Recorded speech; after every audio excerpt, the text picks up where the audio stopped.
Hey, y'all, listen, happy Monday, happy Monday, happy Monday. I took a break this week and I was in the streets hanging out, having a good old time. But I'm back here for trending topics. It's Monday. We got stuff to talk about. And the title is called Is More to the Story. More to the story. So, we watch these reality shows and I love watching them, and it seems like so much fun, seems so interesting and all of that. But, a lot of them afterwards, they tell us the truth, and the truth is not so pretty. Yeah, they tell us the truth. Like, we really didn't get the contract we said we were supposed to get when we won. Behind the scenes was brutal. They made us make up stories about our life and what really happened. So now Guy Fieri, I hope I'm saying his name correctly. Fieri, I think it is. I'm sorry. Guy Fieri, okay. He is a chef, famous chef. And, he had a reality show. Another chef won. And part of the winnings was supposed to be that he was going to get help opening on one of Guy's franchises. The first year he was going to get $100,000 guaranteed salary, $100,000 guaranteed salary. He was going to get help with building out the restaurant, the franchise. If it was over a certain amount, he was supposed to get all of this stuff and all of this help. And he said he got zilch. He got zero. He did not get what he was promised, and now he is suing. So the restaurant did open, but 1 year later it closed because he claims he did not get the help that he was promised he was going to get as a winner of the reality show. Am I shocked? I'm not.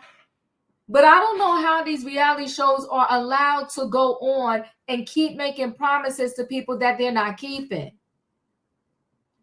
But we're here to talk about it. We're going to talk about it. And then we have no choice because it's almost over, y'all. So buckle your seatbelts. At the very least, we got to maybe Wednesday of this week or maybe Monday next week. But I don't think they're going to take that long. And the Diddy trial will be over. We'll have a verdict. But there's stuff to talk about until that time. Like today, for some reason, juror number 25 is one of the alternates that got subbed in when juror number 6 got kicked to the curb. They told juror number 6 go home. They ushered in juror number 25. And today, the fellow jurors was like, yo, talk to juror number 25, judge, because that juror just don't know how to follow your instructions. Then the jury came back and they had 2 more questions for the judge. One question was, "Yo, we done at 5. We got to go home. I can't do this no more. You come back tomorrow and finish this up, hopefully. But for today, we done." And they had another question that they needed an explanation on, like, what does this mean? But in the meantime, we have the twins, caregiver, who is also Kim Porter's. May she sleep in peace. Okay, rest in peace. Kim Porter's best friend, her bestie, who was thick as thieves with Kim Porter. She's speaking out and saying that Cassie and Jane Doe are not that innocent. Now, I told you before, but I did not go to law school. Everything I do here is my thoughts, my opinions. I told you before, I felt like the defense should have called somebody to speak about Diddy, to speak about the other side. So we would have some type of balance and not just heard about all these horrific things that he has done. I just don't understand why they didn't call somebody to speak about the other side of Diddy. But she's speaking out now. And she claims she knows Jane Doe extremely well. And she said Jane Doe just would not let Diddy go. She pursued Diddy with a vengeance. And she said that when Jane Doe found out that Diddy had baby love with somebody else, she said Jane Doe was pissed. How are you forced to do this and do that, but then all of this happened to you, but he's still paying your rent, paying for your lawyer, and then you getting pissed because he got a baby with somebody else?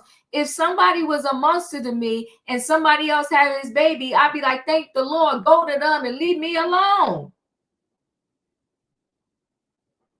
and be like, you had a baby over there, then I got to step away from this. I'm done. There's more to the story.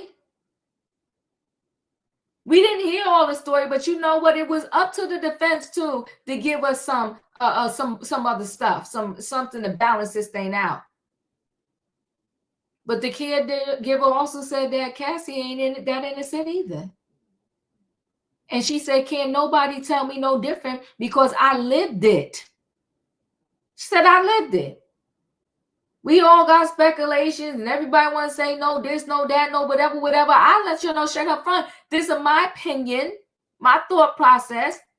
But I don't claim to know none of these people and I haven't been there. This is somebody from the inside that says she was there and that neither one of these two are innocent.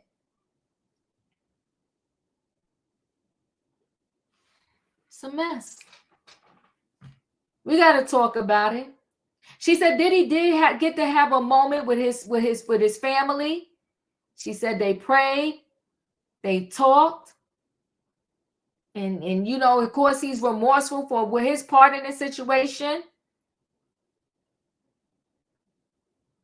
But it is what it is at this point. It's in the jury's hands. And God only knows how this thing is going to turn out. The jury has specific instructions that they need to follow. And in a couple of days, Diddy will know his fate, and so will we. You know, this drug abuse thing is serious. It's bad. And it seems like more people than not are on them. I pray for individuals. When you are taking mind-altering drugs, you never know what the heck can happen. So here he is, 7 kids, the youngest, Baby Love. What is Baby Love, about 3 now? And the father is in a world of trouble. But I ain't gonna hold y'all up because the train pulled out late tonight. Y'all know what I need in the chat. I need a what, y'all? I need a choo-choo. Hold aboard, everybody. It is Monday Night Trending Topics, and we got stuff to talk about. The title is called More to the Story. We got Guy Fieri. I got to get his name right, okay, because I keep wanting to say Ferrari, like the car. I'm sued by a reality show chef that won the show, and said he didn't get what he was supposed to get, and we got the Diddy Trial shocking updates. Universal Ass said the jury instructions are too specific. It's a setup. You ain't never lie. The way those instructions are, Universal Ass, it is no way you cannot say guilty, right? And that's why they fighting over in the back the jury, because the instructions are all you need is an ounce of this and you can find him guilty. Well, I'm gonna tell you this. Based upon those instructions, there's about 200,000 people plus that need to be locked up, including some of the witnesses that got immunity. Let me bring the people into the building. Hey, Savannah. Hey, Justin. Hey, Julius. Hey, y'all. Hit the like button. I'm so glad to be back today. I'm glad to be back after a long time away. Well, we're glad to see you. All right, so let's go ahead and let me go ahead and what do I want to do? I'm going to do this Guy Fieri story first because it'll take us less time to get through that one. Let me see. Let's go there. Let me share a screen.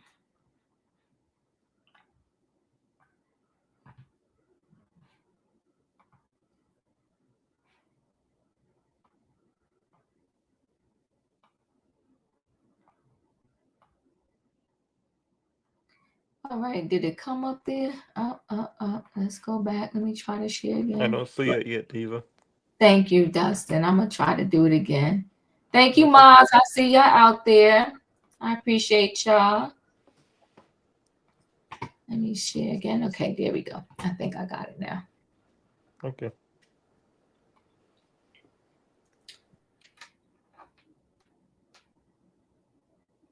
So Guy Fieri faces lawsuit from Food Network reality show winner over failed restaurant.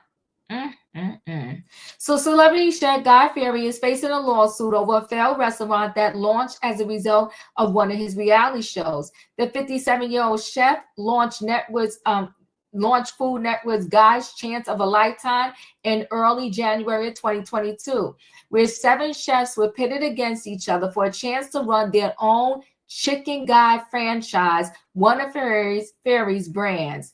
Kevin Cooper, a chef from Philadelphia, was named the winner, with his winning package also set to include, let me just pause this, a $100,000 guaranteed salary for the first year, along with a waived franchise fee, $10,000 set aside for any legal expenses, plus assistance with the build-out space and operational expenses that exceeded revenue in the first year.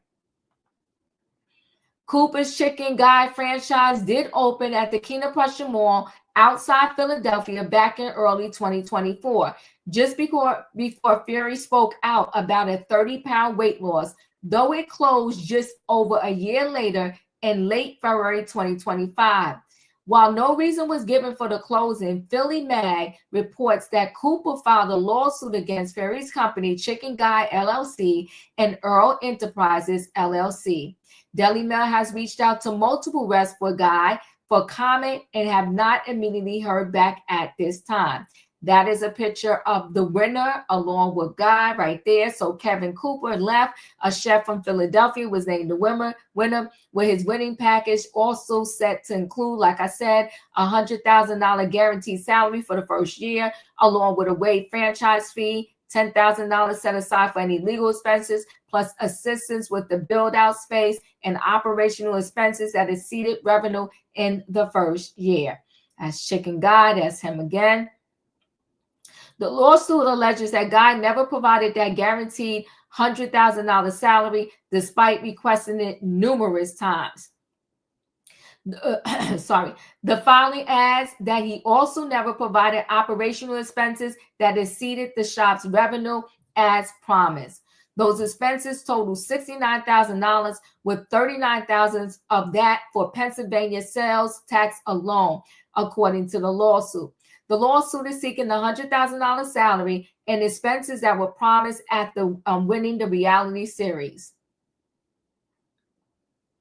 While Cooper hasn't directly spoken about the lawsuit, he did post a cryptic video Sunday on Instagram where he speaks about how quiet he's been on social media lately. I know y'all all have noticed I've been a little quiet lately, not just on social media, but in general, Cooper began. However, there are some blessings in the quiet, right? There were some moments where I did not even want to speak my truth because the version of the God that was handed down by my ancestors wasn't the version that I came to know in my quiet space, he admitted.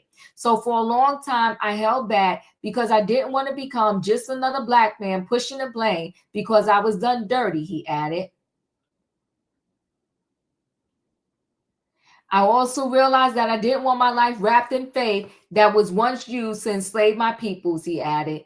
But by the grace of the true and living God, I didn't just heal, I forgave. I came to know the Christ before those changed. I came to know the Christ who walked across Africa before those boats came, he said, adding Jesus was the one who broke chains, not the one who binded people to them. He concluded, I ain't mad, I ain't angry, and I ain't even trying to make anybody look bad, man. I'm just here to let y'all know that I'm completely free, and now I got something to say, just so y'all stay tuned. Peace. Cooper also competed on Food Network's Cooks vs. Cons and Guy's Grocery Games, plus Food Network's Canada Fire Masters. So he's pretty much saying that he did not get what the prize was supposed to give him. And I'm going to share screen again, and we'll hear him speak.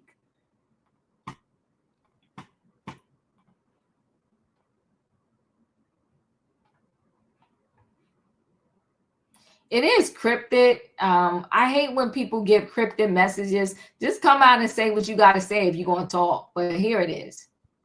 Yo, what's up, everybody? Listen, I know y'all have noticed that I've been a little quiet lately, not just on social media, but in general. However, there are some blessings in the quiet, right? there were some moments where I didn't even want to speak my truth because the version of the God that was handed down to my ancestors wasn't the version that I came to know in my quiet space. So for a long time, I held back because I didn't want to become just another Black man pushing the blame just because I was done dirty. I also realized that I didn't want my life wrapped in a faith that was once used to enslave my peoples. But by the grace of the true and living God, I didn't just heal, I forgave. I came to know the Christ before those chains, right? I came to know the Christ who walked across Africa before those boats came, right? That guy, that man, that savior, Jesus, who broke chains, not the one who binded people to them. So because they tried to leave me in the dark, what they don't understand is that's where I found him. But that's also where I fully found me. So no, I ain't mad. I ain't angry. And I ain't even trying to make nobody look bad, man. I'm just here to let y'all know that I am completely free. And now I got something to say. So y'all stay tuned. Peace.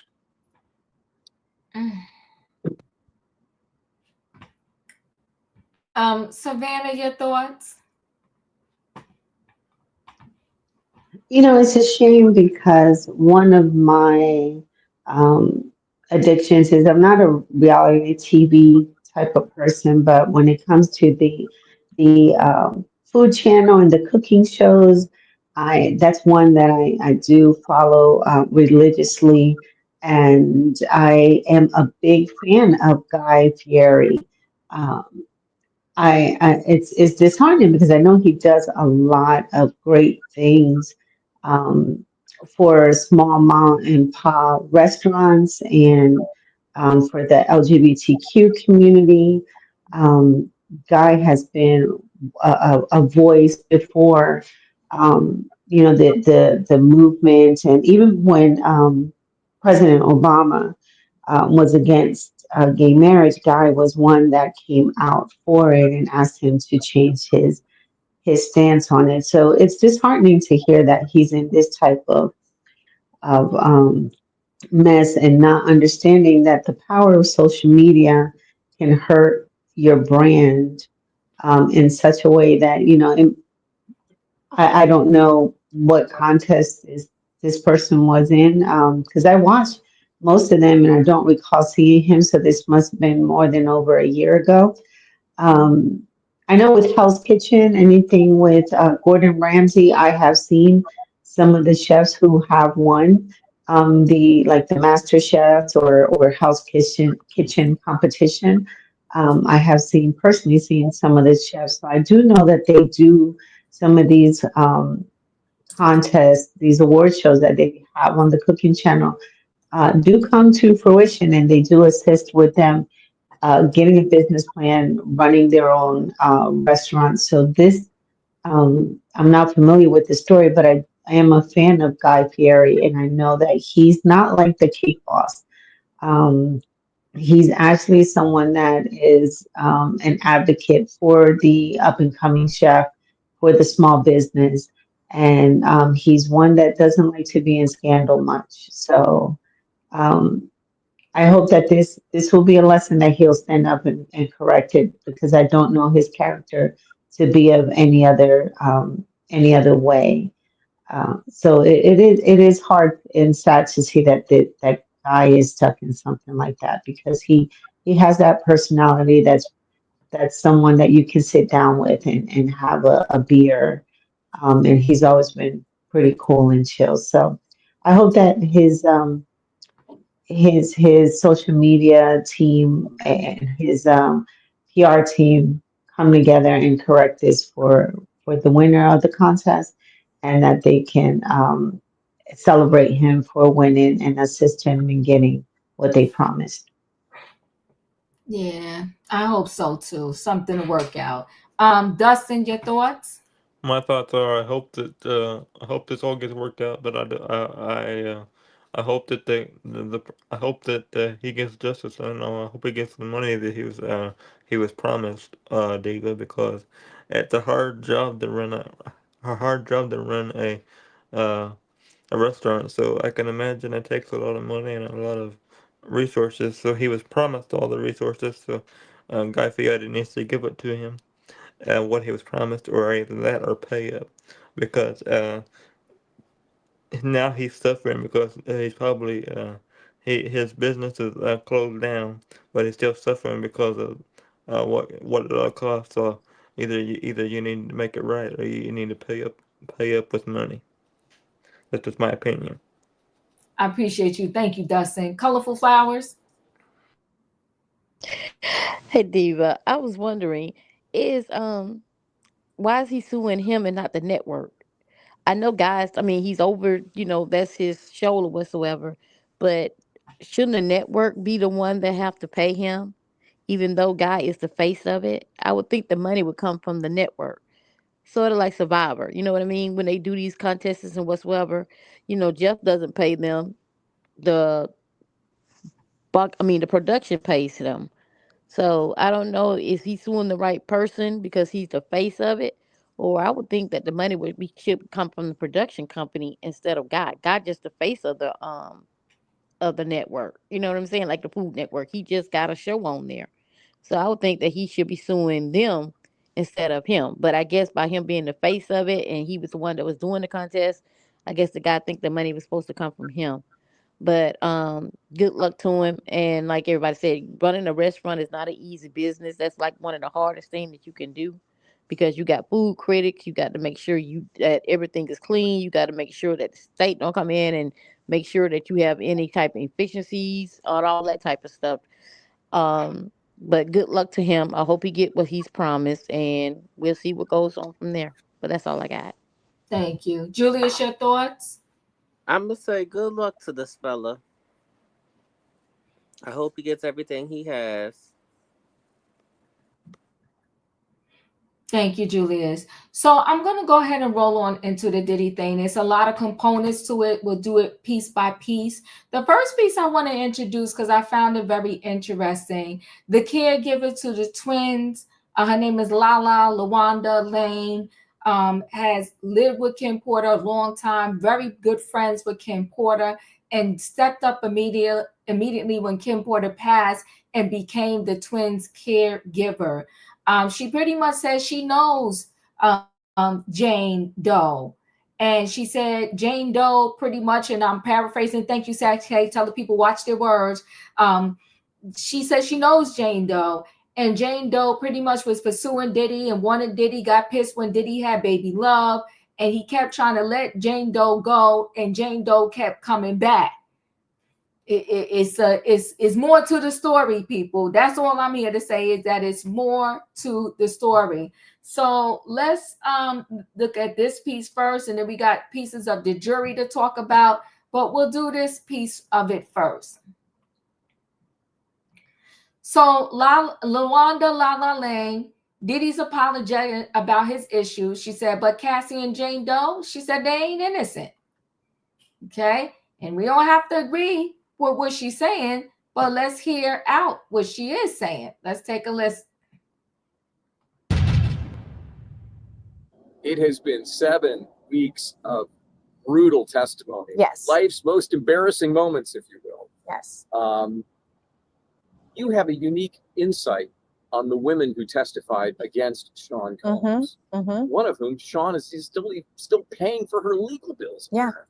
Apparently. Tell us about each of the main players as you remember them, and what your takeaways are on Cassie, on Jane Doe I knew her before she knew Mr. Combs, and she really wanted this. She has caused a lot of ruckus in our lives in the past 3 years, to where the kids didn't want her around. I feel like she is doing what she wanted to do to get what she wants. She has, like, I'm going to say, he has tried to break up with her, and she has really flipped out and was very angry when he had a 4th child. And that really started a spiraling. And you're talking about Jane. Yes. And then there's Cassie, who was the first star witness, who has moved on with her life. Yes. And still said from the witness stand she very much loves Sean Combs. Yeah. What do you make of Cassie's tale from the witness stand? I have had to deal with her for the whole time of the relationship because Kim, there's a picture of the three of them. Kim was still with him and she was 4 months pregnant with twins. So there's a lot of things that weren't told and didn't come out in that my friend went through and the hurt that she caused. You know, I am very disappointed in a lot. She's very close to my kid, and I'm just very disappointed in things that she said because everybody had choices and I lived it, so nobody can sit there and tell me that nobody could have done this and nobody could have did this. I lived it. Some people would say that the women are victims of a horrible man. Other people might say that these women put up with horrible behavior because there was a payoff. How do you view it? I feel like this, especially with number two, who I was very, very close to. I feel that I'm not going to excuse the things that he has done that was wrong, because those are issues that he needs to work on. But they also did things that were not right, and a lot of things that were not told in court.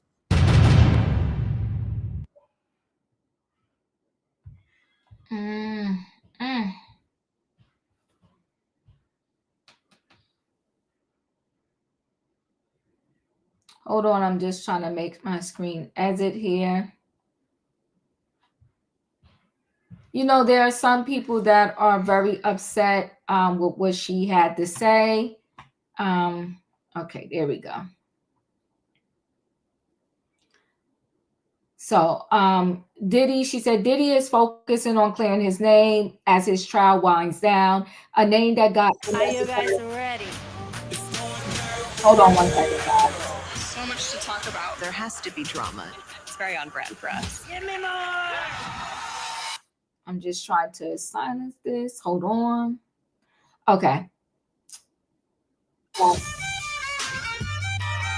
I love this. Okay.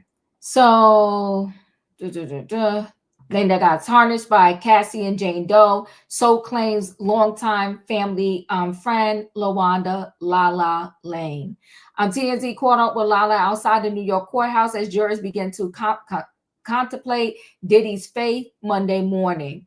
As the late King Porter's BFF, Lala tells us that she got a front row seat to Diddy's love triangles, and she feels Cassie and Jane were both along for the ride, and two, they were not.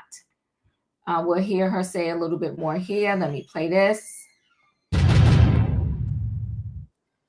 You're telling me that Diddy is very positive, that he's been reading positive thinking books. Yes. We've even seen him reading a passage of scripture at Yes. one point in the trial. Yes. What do you know Diddy has done to train his mind for whatever is to come? Well, what people don't know is that he has suffered a lot of losses the past 10, 15 years. And before 6 years ago, he was always reading his Bible. He was always going to church. He was always doing things like that. So he is very sharp in the sense of keeping his heart and his head clear. And that's where he is right now. The children speak to their father or communicate with him almost every day. But the last time they saw him before the jury would sit in judgment against him was Friday, and you were there with them. Tell us about that family meeting once the courtroom had cleared. It was very nice. It was the family and a couple of his closest friends. And we just had a conversation, and we were able to tell him how we love him, and he was able to express how he felt and how he felt about what we're going through. And he is very apologetic for that his children have gone through this. You know, and it was a nice conversation, and we all ended on a prayer and stayed positive. It was very a positive conversation. According to Lala, Elaine persistent. According to Lala, Jane persistently pursued her relationship with Diddy and refused to take no for an answer all the time. All the times he tried to dump her, ultimately causing ruckus to the point Diddy kids wanted her gone. Now, this is the family coming into the building today.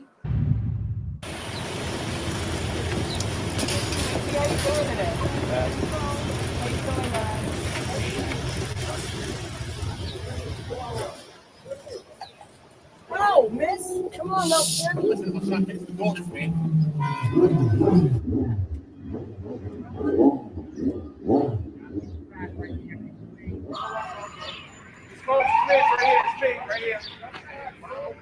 Folks, sit down and bottles, please. You look good today, Charlucci. Thank you very much. How are you feeling? Feeling great. Just, okay. You got it. You know what I mean? Thank you. That's the judge.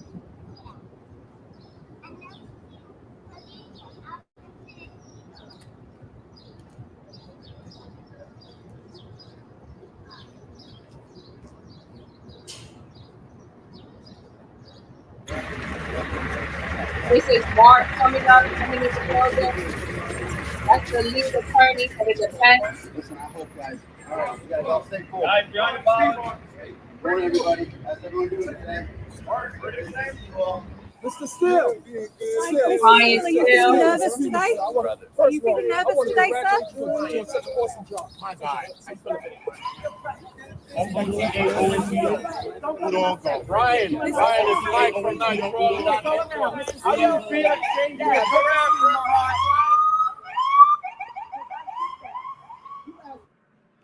So that's just them coming in court today. Lala claims James raised hell when Diddy's daughter Love was born, but was compliant throughout their relationship. In the case of Cassie, Lala says she stood by Ken's side while she was pregnant with the twins, who just graduated from high school, as the Me and You singer slid into the picture. So she's saying this was Diddy at some event. That's Kim Porter. At the time, Kim Porter was pregnant with the twins, and she said this is Cassie, just slid into the picture to get next to Diddy. Okay. Lala maintains she witnessed the entire timeline, and at no time would Cassie or Jane forced or held against their will. She's not excusing Diddy for his transgressions, but says there's wrong on both sides, wrongs that were withheld from the court testimonies. The court sketches don't tell the entire story. Lala says Diddy stayed grounded throughout the trial by reading his Bible and was able to meet with his kids and close friends going to jury deliberations. If Kim Porter was looking down from heaven, seeing this trial and now the jury going into deliberation, what would Kim Porter say? She would be very upset and very disappointed. So that's the truth. But she would handle it with him and directly with him and not with anybody else. She was a private person, didn't like her business everywhere. If she had an issue with him, or even if the world had an issue with him, she dealt directly with him about it. So that's all I could say. It was an emotional meeting where Diddy was extremely apologetic to his family for running them through the ringer, Lala says. Hypothetically speaking, Lala feels Kim would frown upon how the defense is slanted. She had her own issues with Diddy, but would check him in private. That's one piece that we're going to deal with. I'll go around and get everybody's thoughts on that. Dustin, your thoughts? I think the whole situation has been very eye-opening. This whole trial has been very eye-opening to me, and I've probably been very eye-opening to you. And I would like to think that, my opinion, allegedly, I think he's guilty. We'll find out when the thing gets released, but I think he's going to be serving a long time in prison. And I hope that everybody can start to heal after this is over with. Whew. Thank you, Dustin. Julius, your thoughts? She said one thing at the very end, and I know some of the comments are already saying it. We not once heard of Kim and Diddy's fights. At least not that I remember reading the tabloids and everything else. Yes, I used to read them. I never remember hearing not a negative thing said about them as a couple. And she said the very thing that is having me have a more catch 22. If she had an issue, she would take it directly to the source and keep it out of the public eye. Because it's like we never really knew her personal business like that. And and that goes to the testament that she kept her personal and her public. Like she knew how to balance the two. And I'm just glad this trial is over. Hallelujah. Thank you, Jesus. Savannah, your thoughts? I wish she didn't say anything at all. I don't know why we needed to hear from her. While I do believe that everything she said is, well, when it comes to Jane Doe and Cassie, I do believe that that is 100% true. I also believe that this was the same best friend who saw her friend getting thrown around, broken nose, bruises, and did nothing to, well, a widow, I can't say because I don't know, but didn't protect her best friend and help her get away from that situation. And is now protecting the person that abused her best friend. So I really wish she would just stayed in the background taking care of the girls, because that's who really needs to be protected right now, is those girls, those young ladies. I miss me with the, oh, he's reading the Bible, he's changed. I don't think he's only been gone for what, it hasn't been a year yet that he's been locked up. He's not going to change. I expect that once he gets released this weekend, there's going to be the biggest pink Tootsie barbecue 4th of July party in South Beach or in LA. He's going to be all over the place. So I don't believe that he has learned any lesson. I miss me with that. Oh, I don't believe anything. It's just like with the video after his apology video after the Cassie video came out. It was full of falsehoods and fakeness, and he only did that to protect his image. So I just wish her best friend would have stayed in the background, shut up, and protect the girls, because you didn't protect your best friend when she was here. Ooh, Jesus. All right, Savannah, you have spoken. Katrina, your thoughts? Me too, Vanna. I really do too. And she was saying like things, but like you said, Kim had a broke nose. She stabbed, she punctured Diddy with a knife or whatever through his wrist. I mean, all of them. She could say that Cassie and Jane Doe were no victim, but wasn't made to stay there. So we can say the same thing about Kim as well. And also, with the Jane Doe getting mad with him having another baby, he was with Carisha at that same time as well. So you were just part of the team. So I don't know why she would get mad about that when he was with Carisha publicly. We didn't even know he was with you until later on. And then if you felt like you was still mad, he wanted to get rid of you. If he wanted to get rid of you, he wouldn't have left. He would have never let you kept coming by if he didn't want you there. So I don't believe that either. If he don't want to have anything to do with you, he would have found a way to not have anything to do with you. He wanted you there because you was doing exactly what he wanted. So I don't think that part is true as well. Because if a man don't want you, he will let you know he don't want you, and you would not be around, especially the access that Diddy had. So we'll see how that goes. And yes, I think that she needs to just stay quiet as well. But that's all I got, Diva. Ooh, y'all want Lala to be quiet. Yikes. All right. Well, let me add another piece to this story. And the other piece to the story is, yes, let me see. Well, one, they had a problem with juror number 25. And so let's go into that piece right now. Let me share screen.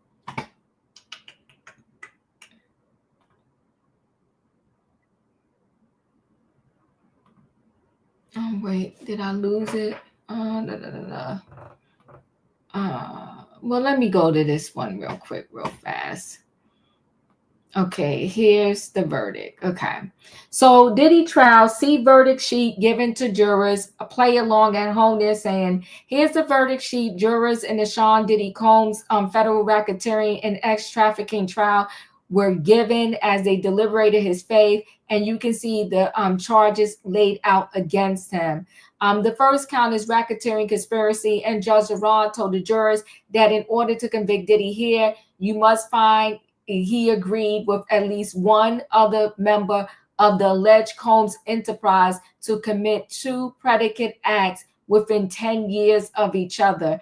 The way this thing is written, it's almost like there's no way he is probably going to get off. There are 8 qualifying crimes for RICO charge: kidnapping, arson, bribery, witness tampering, forced labor, trafficking, transportation for purposes of P, and drug distribution. Jurors will check not proved or proved for each predicate act. If they find Diddy guilty of racketeering, they will also be asked, did the pattern of racketeering activity include trafficking of Cassie and Jane? And it's a yes or no question for each woman. The rest of the verdict sheet is fairly straightforward. Jurors will find Diddy not guilty or guilty of the remaining 4 counts, 2 counts of trafficking involving Cassie and Jane, and 2 counts of transportation to engage in P. Prosecutors tell jurors that trafficking charges could be proven if even one freak-off involving Cassie or Jane was achieved by force, coercion, or by force, fraud, or coercion. So remember, the prosecution was 10 toes down that the day Cassie got beat, that was a freak-off. That would be your one right there. And that's why they kept playing that tape over and over and over and over. The defense also tells jurors the prosecution counts were super simple. Prosecutors say Diddy committed a crime if the jury finds he transported people across state lines for the purpose of engaging in P, for the freak-offs. When the jury has the verdict, they will date the verdict sheet and it will be signed by the foreperson. In this case, the foreperson is juror number 5. So I'm going to go, I think I have this sheet here where we can see a little clearer. Hold on one second.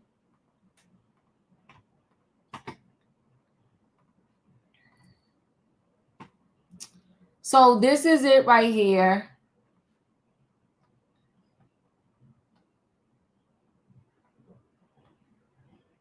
So, so the first question, how do you find the defendant? And they have to click off not guilty or guilty, right? If and only if you find the defendant guilty. So they only go through the rest of this if they define defendant guilty of count 1. Which types of racketeering acts do you unanimously, that means all of them agree, unanimously find were involved in the offense? Okay, so they asking, did you approve? Do you think the government proved the kidnapping? Who they tried to prove the kidnapping is? One time, I believe it was with Cassie. They saying she was kidnapped when she was away at some London hotel, and the other time was Capricorn Clark. They tried to prove that he kidnapped her when he made her come with him to, Kid Cudi's house that day. But remember, at one point, Capricorn Clark was in the car, alone, and she could have left if she was kidnapped. That's my opinion, right? So to me, I would say no for kidnapping, right? Acts involving arson. They never proved that he blew up Kid Cudi's car. That's my thought process. So I would say not proved. acts involving bribery. Well, if they want to say the bribery was when he gave the hotel $100K to give him the tape, then maybe they got something there. Acts involving witness tampering. I don't know where that says. Acts involving forced labor. I don't know where they proved that at. Okay. Acts involving trafficking. I don't feel they proved that. Acts involving transportation for purposes of sexual relations. Well, that was proven, if you ask me. I ain't gonna sit here and lie. Acts involving drug distribution. And so it's funny how they put drug distribution, right? Not forcing people to take them, but drug distribution. So they're saying if he gave Diva a pill, and even if it was once, then boom, he's guilty. If and only if you find the defendant guilty of count 1, did the pattern of the racketeering activity include trafficking of Cassie Ventura?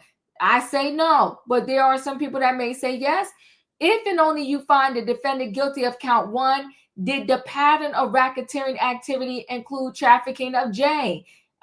Jane, to me, if you stay with this man all the way up until the day he got arrested, I don't know how you was trafficking, but you know, this is the jury got to answer this.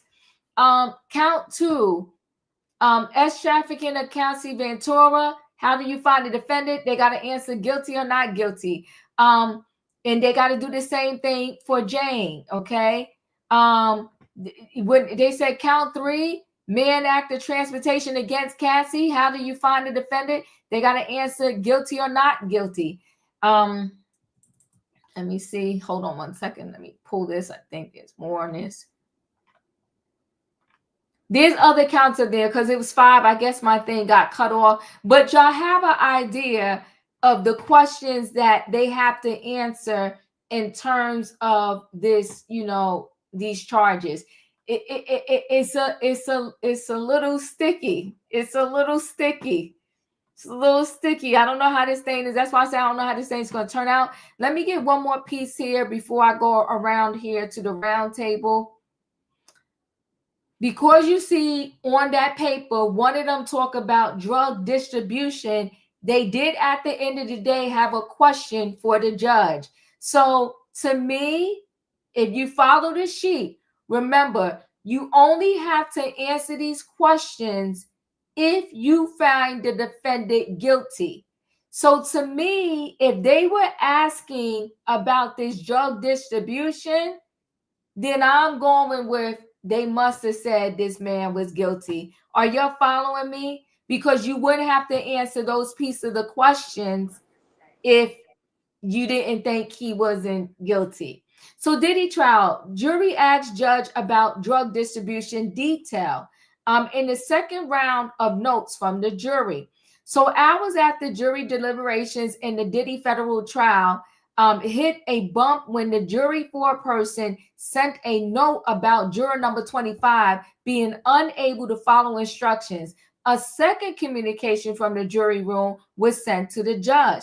Just around 4:50 p.m. Eastern Standard Time Monday, Diddy was brought back into the courtroom by federal marshals. Judge Aron announced he received 2 new notes from the jury. The first note sought clarification on the racketeering-related count. If an individual asks for a controlled substance and the person hands it over, is that distribution? The defense and prosecution attorneys both told the judge they wanted to weigh in on this note. The judge said the second note was a statement, not a question. The jury was planning to go home at 5 p.m. today because they didn't want to continue the deliberations. Submarinian said he's bringing jurors out to the courtroom, and he told them he answered their first question first thing in the morning. He said they skipped the courtroom and can go straight to the jury room to resume deliberations at 9 a.m. sharp. After they left, prosecuting attorney Maureen Comey told the judge she thinks the answer to the distribution question is yes. Well, of course she thinks it's yes. Why? Because if you ask me for a pink pill and I hand it to you and that's distribution, then they're going to say he's guilty, because there were people on the witness stand that said Diddy gave them some stuff, right? So Submarine, hold on one second. Is that right? Hold on. So Submarine said he brought jurors out to the courtroom and he told them to answer first thing in the morning, 9 a.m. sharp. After they left, prosecuting attorney Maury told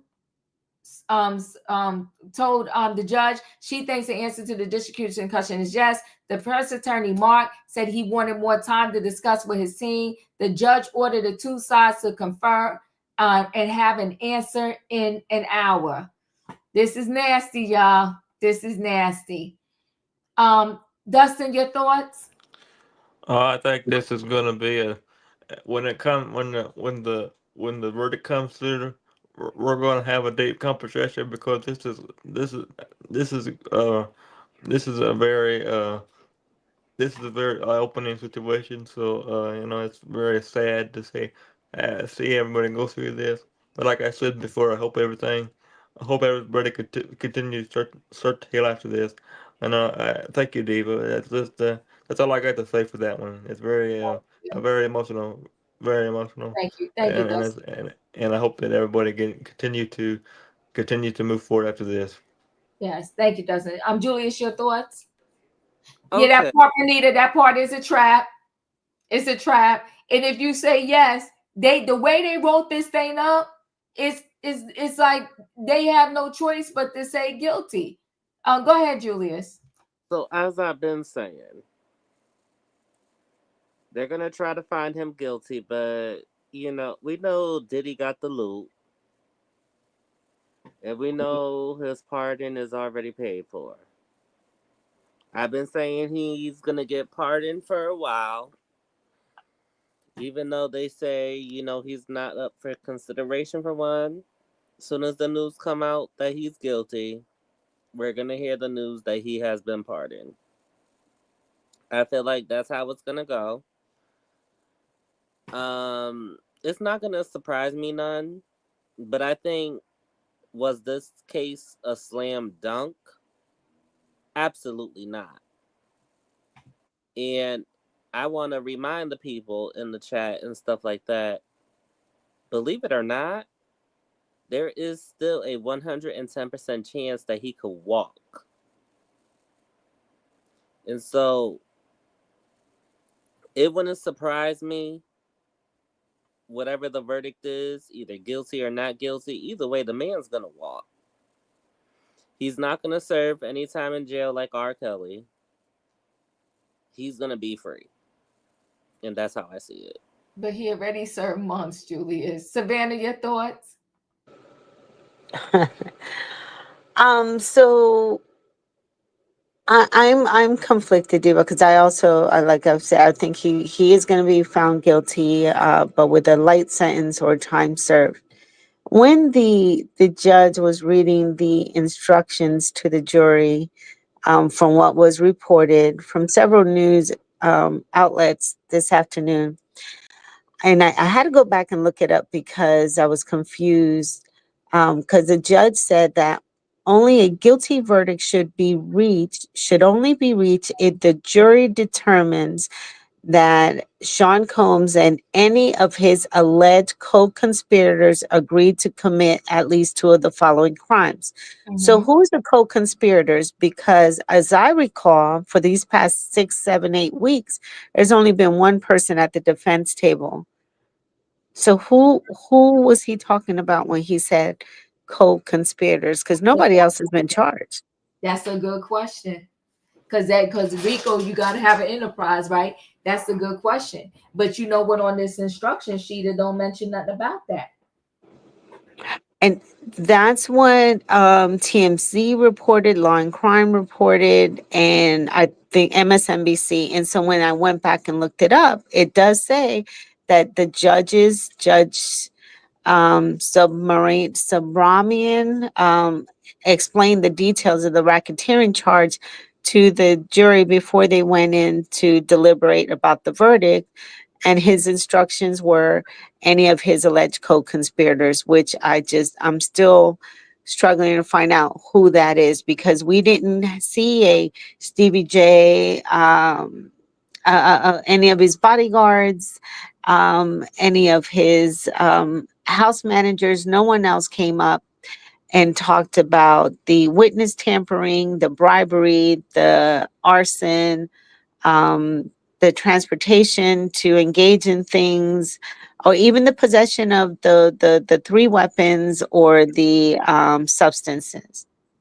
So while I believe that Jane Doe trafficked herself, I don't, to me, she's on a whole different.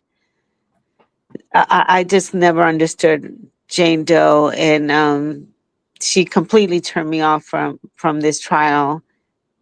And as I told you backstage, Steve, this district attorney, I think the case was weak from the beginning. I just didn't, and the way that they did write it up, you have no choice but to find him guilty. So it's now, I believe it's just how long of a sentence he's going to get. My heart breaks for the family. This is the only and one and only time I'm going to agree with you in feeling sympathy for the children. Because now they're going to be forced to live a life possibly without the only living parent that they have. Because Mama Combs is in her 80s. Yeah. And this is going to be hard on the whole entire family unit as one. So I don't think, because all these players that are around that they didn't interview, like the Jane Doe, the Cassie, I think they're going to go out now and extend their 15 minutes of fame, be on every talk show, every podcast, every OF, or what all these other adult sites as they can. They're going to extend their 15 minutes of fame, and because they're going to need somebody to pay their rent and continue with this lifestyle. So I don't think this is going to be the end of the Diddy saga for a while. But this verdict is going to determine how we, the public, pivot and supporting the family, and actually really looking at Sean Combs and his legacy and what he did. So it's going to be interesting. I do think he will be found guilty. Katrina, your thoughts? I'm good on this one, Diva. Just like I said, the questions and the last statements and all that type of stuff. Like I said, either when I was telling you he's going to be found probably not guilty on some, but guilty on the others. And especially the way that they got this written out. And the way they got it written out is basically he's guilty on those things. And that's what I'm saying. Like with distributing medicine, I can give you a tablet and you die or so, or you unalive yourself. They're going to come get me because I was the one that gave it to you. So yeah, that's true on that too. That's illegal. So we'll see how it goes. And like I said, if he get locked up, he's getting that pardon. People saying that he ain't gonna get that pardon, he's getting that pardon. So we'll see. We'll see how Diddy goes. The thing of it is, you had too much money, too much access to put yourself in that situation. You went down. You just went down. You wasn't. I mean, we heard the urban legends about him before, but you just really, really went down because you shouldn't have been recording that mess. If you weren't recording it, then nobody had nothing to go back and see. So now we'll see how it goes in court. That's all I got, Diva. Thank you. Wayne, your thoughts? I knew Friday when they came out with that the list of questions. They're gonna have all the questions up.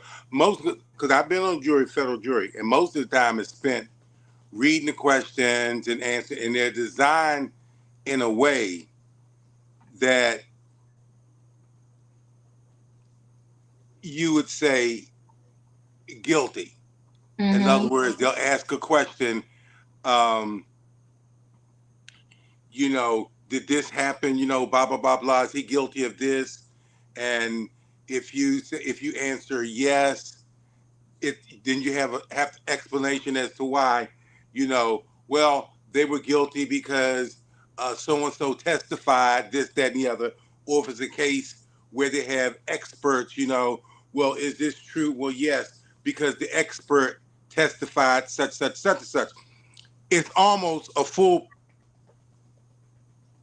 foolproof way to have the jury go the way you want them to go, because that's the way the questions are.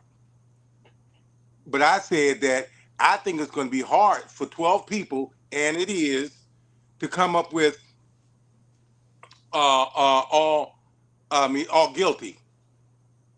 I thought it'd be hard for 12 people to do that, and obviously some of them are saying, you know, they're not following the judge's orders. But what's the judge's orders that just because you said that, or just because the questionnaire says that don't mean I have to agree with it. It's designed so you agree with the question they're asking. But if you still feel in your heart, I don't care, you know, my mind's made up, he's guilty. I don't care what they, you know, the question is, you know, and that it's several questions on there. And in order for the person to be found guilty for that particular charge, you have to answer all yes. It's all, most stuff is all yes. So I think it's designed, unless I think it's some people on there just got a strong, you know, constitution of what they believe. And if they believe he's innocent or not guilty on those charges, I don't care what they say. It happens all the time. You know, so I don't see, with, you know, when you got these people lying and all this stuff, nobody's questioning that. It's been a one-sided presentation. Diddy never said nothing. He never testified. Everybody else testified. So all this is pretty much hearsay. Well, they made me, I was in a car. Okay. And like you said, well, you could have, if you felt you were kidnapped, that would have been a good opportunity to leave. If it was that bad, and you had an opportunity to leave and you didn't get up out of there, well, that's your fault. And if I was on the jury and I saw that kind of stuff, it was like, you know, well, to me, that's not kidnapping. A lot of these things are trying to say, well, like the prostitution part, well, he paid for sex, he brought the people over state lines and whatever, blah, blah, blah, blah, you know. But if you believe that, well, they went across state lines, but they actually work for a company. Like Felicia said the other night, they got 1099s. These were actual people that was employed. So you're going to make me, because even though it may sound preposterous that, oh, you went there, but you wasn't getting paid for sex. You got paid for your time or something like that. Okay, that very well could be true. Well, people won't hardly believe that. But if I believe that, then that's what I believe. You can't make me say that, okay, because that happened, then this is called trafficking. This is called this. Well, if in my mind, I don't see it, you can't make me see it. I don't care what the instructions are. It's a jury, 12 people. And our system is designed that you go on what 12 people do. If they don't all agree, it's a what do you call that thing? When they can't agree, not a mistrial, but the other one where that's it. 12 didn't agree on it, so he's not guilty. A hung jury. Yeah, hung jury, yeah. But that's what they're doing. I know how those questions go. They're geared toward you saying guilty. And they'll ask you several things that if it's on trafficking of this. Well, if this is true, boom, boom, boom, boom. Okay, and if this is true and this is true, well, it's trafficking. Okay, if you answer yes to these questions right here, then it's pushing drugs or whatever. But you got some people in that jury say, no, I don't care what you say. You can't make me say he's guilty. That's the way it says. You can't make me say, I don't care. A lot of people that got off that it looked like they were guilty. And somebody said, no, I don't think they're guilty. That's it. I appreciate you, Wayne. You're right. This thing is a setup. The way this is written up, it is written up, like you said, you can have your own opinion. But look, I feel like 25 was having his own opinion. And you see, they went to the judge, like, judge, speak to him now. He's not following your directions. This is a mess. And again, it would be no need to go down that list if right up front you thought this man was not guilty. You only got to proceed through that list if you think he is guilty. Then you got to see to what level of guilt is he. What did they prove? And you can't make me believe that it ain't no reasonable doubt. It has to be, right? But see the ugliness of what they're doing? They numbing this thing down to all I had to do is give one person a pill. That's like me saying I need Tylenol for my headache. You gave it to me. Now you a distributor? Oh, but Diva, I actually was stopped one time because of that. I had a coworker who asked me for some Tylenol, and it was in front of a law enforcement officer, and they told me that I would be distributing if I gave her medication. So I have had that situation. But I don't even know what to say. I don't even know what to say. It's just, we're all distributors then.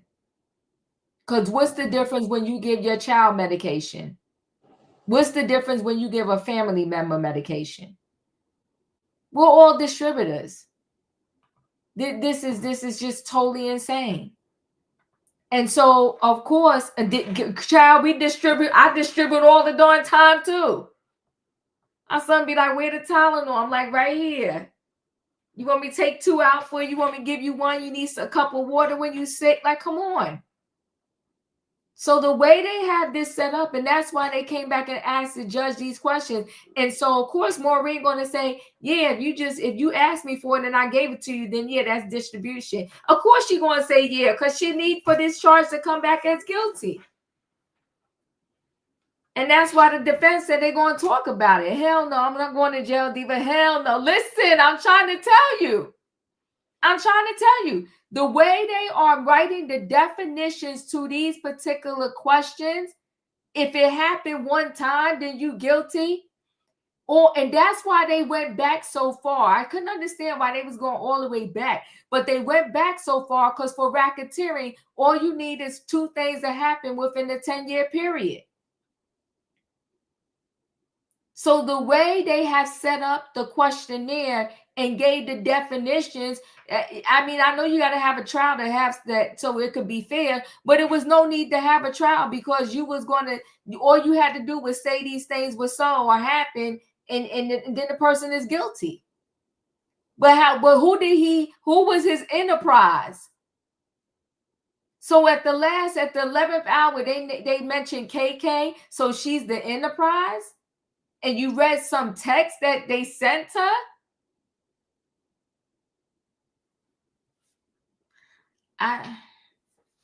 This is wild. But when I read that and read the definition, I said, okay, well, to me, I see which way they're already leaning. This is nasty. The judge been made up his mind. And the judge is playing, okay, we're going to let you know the answer tomorrow. I already know the answer today. He's going to tell them yes. Because this judge has always leaned on everything for the prosecution. If I take my pills out the bottle and put them in another container, That's also illegal. Should we be arrested for everything? Come on, and you are correct. That is true. Should we be arrested for everything? Regina, they are forcing guilty. So because the prosecution did a piss poor job, they said, don't worry about it. We're going to fix it in the end with these definitions and these rules. They are forcing guilty. It's nasty. That's why, you know what I tell people, to the best of your ability, you know, some things you can't help, right? Sometimes you know, you're in a car accident or something like that. But at the end of the day, to the best of your ability, don't find yourself on the wrong side of the law. Because it is nothing fair. It's just not fair. It's evil. It's evil when you find yourself in the court system. Listen, guys, y'all know I'm going to stay connected to this whole case. But they are, Regina, you said it best. They are forcing guilty. I like that, and I'm going to have to use that. I'm telling you ahead of time, Regina. I'm going to use that. They are forcing guilty. That's what they're doing. I appreciate y'all guys for being here. Y'all know the routine. If you didn't hit that like button on the way in, hit the like button on the way out. Good night and goodbye, everybody. Choo, choo. Yes, you do. When you go on the way, you got to prove your prescriptions. Yeah, it's nasty. And you see that, what was the female basketball player with the vape pen and all this other stuff? And she said she had a script, and true, child, I don't play around. No, it's terrible. It's very sad. If juror number 5 sends a note and says you're forcing a guilty plea, is that legal? Listen, 48, this is nasty. We're going to see how this thing goes. Oh my God, I'm not ready, and this ain't even my life. Good night, y'all. Good night.